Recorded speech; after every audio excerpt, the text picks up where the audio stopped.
High friend welcome to my channel. तो आजकेर भिडियोटा आमी बांगलाय करछि।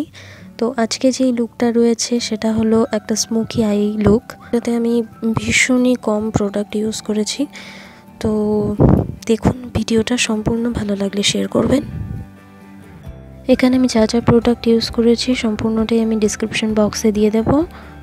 भिडियो क्वालिटी जदि बाजे हय तार जोन्नो आमी दुःखित, क्षमा चेये निচ্ছি तार जोन्नो आगे थेकेई। तो please keep watching till the and. तो प्रथमे आमी आमार फेस क्लिन करे निচ্ছি এই গার্নিয়ারের এই ক্লিনজারটা দিয়ে।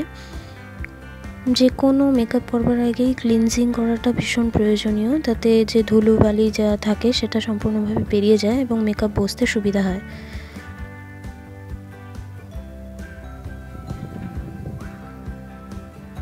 তো আমারও প্রচুর ধুলোবালি রয়েছে। এবার আমি ইউজ করছি কিয়াশেটের অ্যারোমা থেরাপির fresh and dew moisturiser for dry skin, যেটা রয়েছে যেহেতু আমার স্কিনটা ভীষণই ড্রাই এবং এটা আমাকে ভীষণই স্যুট করে। এটা ভীষণ লাইট টেক্সচার, তাই জন্য স্কিনে তাড়াতাড়ি অ্যাবসর্ব হয়ে যায়, আর যে থিকিনেসটা হয় সেটা একদমই থাকে না।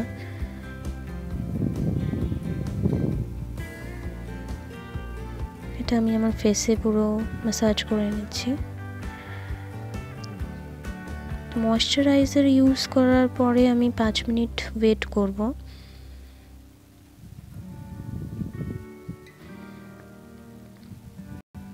এই ময়েশ্চারাইজার ইউজ করার পর ভীষণ একটা ইনস্ট্যান্ট একটা গ্লো আসে, যেটা আমার ভীষণই ভালো লাগে। তো 5 মিনিট হয়ে যাওয়ার পরে আমি ইউজ করছি কালারবারের এই প্রাইমার। প্রাইমারটা ভীষণই ভালো।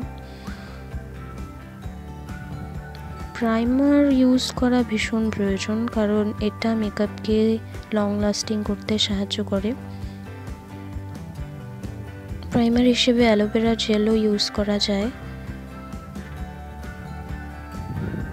ম্যাকের প্রাইমারও বেশ ভালো, কিন্তু একটু কস্টলি, তাই আমি এটা ইউজ করছি। এবার আমি ইউজ করব ফিটমির ফাউন্ডেশন শেড 310। আমি উল্টো দেখিয়ে দিয়েছি, কোনো ব্যাপার না।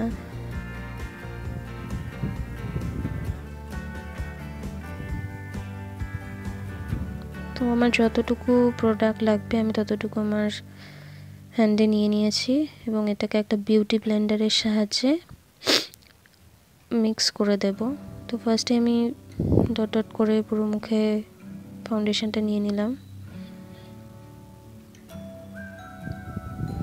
এরপর একটা বিউটি ব্লেন্ডারের সাহায্যে আমি এটাকে ব্লেন্ড করব। ব্লেন্ড করার সময় মনে রাখতে হবে যে এটাকে জাস্ট ট্যাপ করতে হবে, রাবিং করা চলবে না। ট্যাপ করে এটাকে আমাদের স্কিনে যে পোর্স আছে পোর্সের মধ্যে এটাকে বসাতে হবে খুব ভালো করে, এবং এটাতে একটু বেশি সময় ধরে করাটাই বেটার, তবে ফাউন্ডেশনটা বেশ ভালো বসে যায় এবং কেকি যে লুকটা আসে, কেকি ফাউন্ডেশন, সেটা কিন্তু হবে না। এবং স্পঞ্জটা একটু ওয়েট করে নেওয়া বেটার, তাতে ফাউন্ডেশনটা ভালো বসে যায়।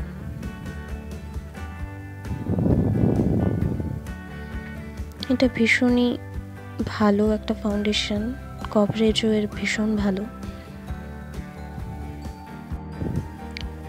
তো এটাকে ব্লেন্ড করতেই থাকতে হবে যতক্ষণ না স্যাটিসফাই হওয়া যাবে যে না ফাউন্ডেশনটা পুরো বসে গেছে স্কিনে।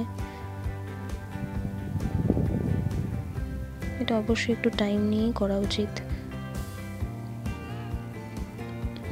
এরপর আমি মেবলিনের একটা কম্প্যাক্ট নেব এবং আন্ডার আইতে একটু দিয়ে দেব সেট করবার জন্য। এটাকে জাস্ট হালকা একটু নিয়ে জাস্ট একটু ছুঁইয়ে দেওয়া, বুলিয়ে দেওয়া আর কি।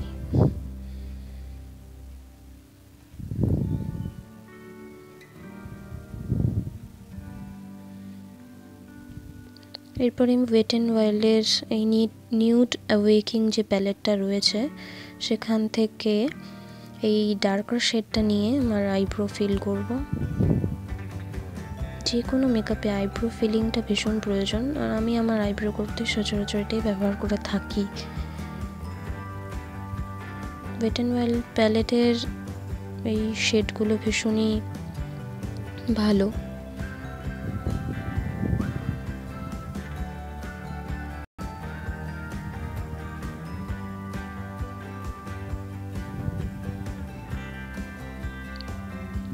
তো আইব্রো ফিল করার সময় সবসময় খেয়াল রাখতে হবে আইব্রোর যে টপ পার্ট রয়েছে সেখান থেকেই ফিল করা উচিত, কারণ আইব্রো কিন্তু তবেই ডিফাইন দেখাবে, নইলে কিন্তু দেখাবে না।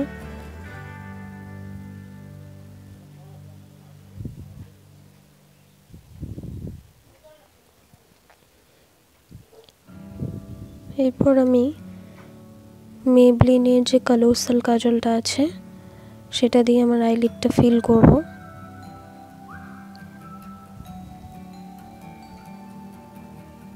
আমি কিন্তু স্মোকি আই লুক ক্রিয়েট করবার জন্য আর কোনো প্রোডাক্টই ইউজ করছি না, শুধু এই কাজলটা দিয়েই আমি এই লুকটা ক্রিয়েট করব।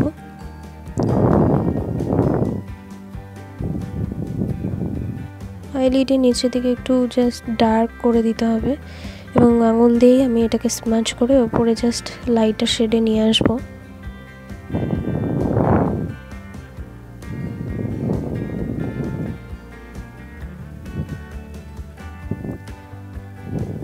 যেখানে যেখানে একটু কম মনে হবে সেখানে একটু দিয়ে ওটাকে আবার স্মাজ করে নিতে হবে। সিমিলারলি আমি আমার লেফট আইলিডটা এইভাবে ফিল করব এবং স্মাজ করে নেব।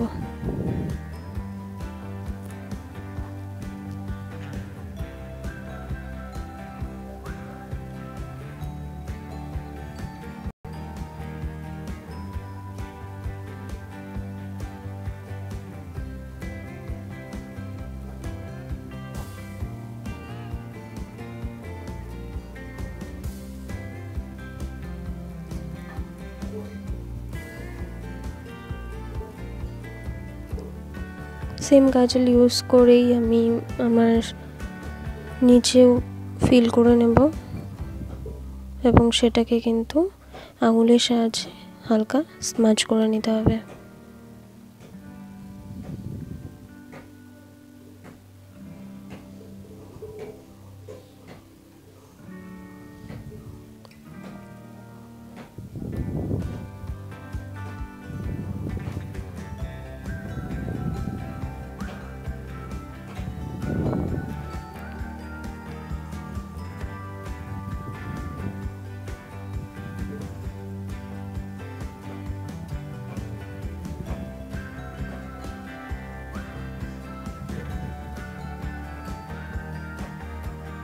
এরপর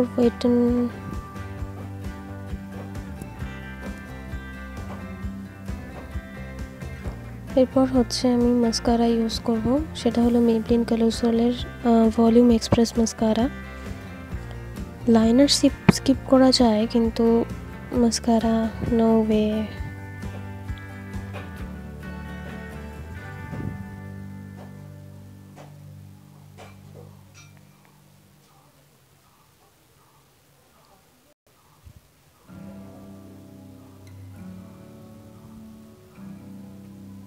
এরপর আমি ওয়েট এন্ড ওয়াইল্ডের এই শেডটা নিয়ে, ট্রানজিশন শেড এটা নিয়ে আমি আমার কন্ট্রোলিং পার্টটা করে নেব। জাস্ট হালকা কন্ট্রোল করব। আমি কিন্তু গালের দুই সাইডেই দিয়েছি, এখানে ভিডিওটা কাট করা হয়েছে। এরপর আমি মেবলিনের কালার শো যে ব্লাশারটা রয়েছে সেটা দিয়ে আঙুল দিয়ে জাস্ট ট্যাপ করে ব্লাশ করে নেব। আমি কিন্তু কোনো ব্রাশ ইউজ করিনি পুরো ভিডিওতে। এরপরে মিসক্লিয়ারের যে সফট ম্যাট লিপস্টিকটা রয়েছে ইন দ্য শেড অফ 44, তো আমি সেটা আমার লিপে ইউজ করছি। এই শেডটা আমার ভীষণই ফেভারিট এবং আমি এটা নাইকা থেকে 100 টাকায় পেয়েছিলাম। এটার দাম মোস্ট প্রবাবলি 135। আমি সবটাই ডেসক্রিপশন বক্সে দিয়ে দেব এবং লিঙ্কও দিয়ে দেব, তোমরা চাইলে ওখান থেকে চেক করে নিতে পারো। তো আমার ফাইনাল লুক ক্রিয়েট হয়ে গেছে। আমি একটা ইয়াররিং পরে নিয়েছি কারণ ইয়াররিং ছাড়া লুক মোটেও ভালো লাগে না। আশা করি তোমাদের ভালো লাগবে, ভালো লাগলে লাইক করবে অবশ্যই। So don't forget to subscribe এবং এটাকে অনেক অনেক শেয়ার করো। আশা করি তোমাদের ভালো লাগবে। Thank you.